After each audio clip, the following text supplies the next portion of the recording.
A camera installed in one of the rooms shows a conversation between two people, a young woman and a teenager. The woman has brought some treats to apologize to the girl for being locked in here, and her guardian is unable to persuade the authorities to let her out for at least a walk. Hearing this, the girl suddenly jumps up and attacks the woman, beating her until a man runs into the room and helps the victim. Sometime later, a bioengineering company sends risk management specialist Lee Weathers to a remote lab to investigate the incident. The woman receives specific instructions not to let anyone involved leave the facility to prevent publicity, because something similar has happened before in the Helsinki lab, and it was very difficult to hush up the scandal. The corporation has invested too much money in the project, and the scientists have been too far removed from reality to soberly assess their successes. So the specialist needs to assess the mental state of people, which a visiting doctor will later help her with. In the meantime, she needs to get to know everyone. Lee drives up to a building in a remote corner of picturesque nature, where she is met by project manager Ed Brenner, who apologizes for the delay and takes the woman to her room. He offers to show the entire laboratory complex, but Lee asks to first take her to the injured woman, Katie, and show the culprit herself, Morgan. She contacts her superiors, and they again confirm her complete freedom of action, because the problem may not wait for the doctor to appear. Later, neuropsychologist Amy comes to her room and offers her help, because Morgan is very important to her. At this time, nutritionist Skip is conjuring in the kitchen, preparing to treat the family and those present to dinner. Lee gets to know him, paying attention to the gun standing in the corner. It turns out that the cook is quite a fan of hunting, and there are plenty of animals in this forest. Here, Ed invites Lee to go to Katie, and the couple goes to the room of the wounded woman, who suddenly asks to be lenient with Morgan because she is the only one to blame for everything. The girl was stressed, and the scientist behaved carelessly. Suddenly, Lee objects, because Morgan is not a girl at all, and not even a person. But Katie refutes her conclusions. The girl is very smart and already knows how to feel. She literally glowed with happiness until she was locked up again. So Morgan had a short-term clouding of consciousness, which can happen to anyone. Having wished Katie recovery, Lee goes to meet Dr. Zimmer, who says that the synthesis of artificial DNA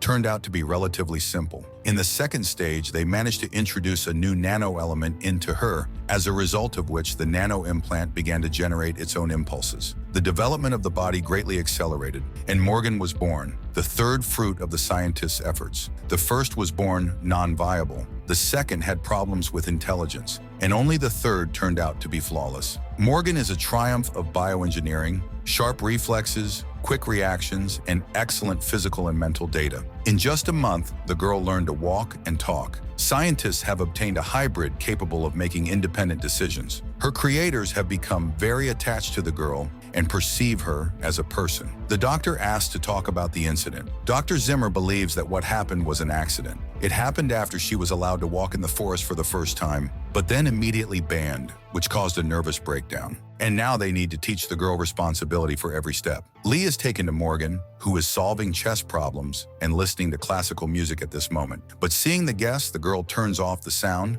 and goes to the transparent partition. She politely answers Lee's questions, apologizing for the incident. She did not want to do anything bad and realized her mistake. She is preparing for tomorrow's examination and hopes that everything will go well. Lee leaves, and the girl remembers her walk with Emmy in the forest, where she was struck by the beauty of the surrounding nature. In addition, the mentor admitted that she is proud of her because the girl is learning to be herself. At this time, the inhabitants of the laboratory gather at the table. People are discussing the situation when Dr. Chung comes. She expresses confidence that Lee will be able to deal with the incident because she is endowed with unlimited powers. And suddenly, Lee speaks to her in Chinese, very highly appreciating the doctor's work. Dr. Chung, in turn, asks how Lee survived the tragedy in Helsinki. After all, in just an hour, only 9 out of 30 laboratory employees remained. The scientists listen attentively to this dialogue, concluding that this is not Helsinki and there will be no repetitions. Moreover, Morgan is much more perfect than previous experimental samples. Later, Chenko explains that Emmy violated the instructions. Morgan should not have been taken outside the territory. The cruelest thing that can be done to a prisoner is to show him a window, so they do not absolve themselves of responsibility. Lee again reviews the footage of the girl playing with her creators and trying to make the right decision. Later, she goes out to the dining room, where she meets Skip, and suddenly the nutritionist admits that the girl scares him. Meanwhile, Amy goes to Morgan and tries to encourage her, because she is smart and will definitely cope with the examination. And she asks to tell about the lake that she dreams of seeing. Amy promises to take her there, because it is a real paradise. They recall how during one of their walks they saw a wounded doe who was suffering from pain, and then Morgan broke her neck, relieving her of her suffering. In the morning, a psychologist arrives at the lab who must give an opinion on Morgan's condition. He immediately sets the scientists against himself with his peremptory nature and demands that the glass barrier between them be removed. When this demand is fulfilled, he sits down in front of the girl and begins to ask questions. Morgan realizes her mistake. She should not have done this. The girl understands that she is not a person, but she considers the scientists her friends. All this happened because she really wanted to go to the lake, but because of the incident with the doe,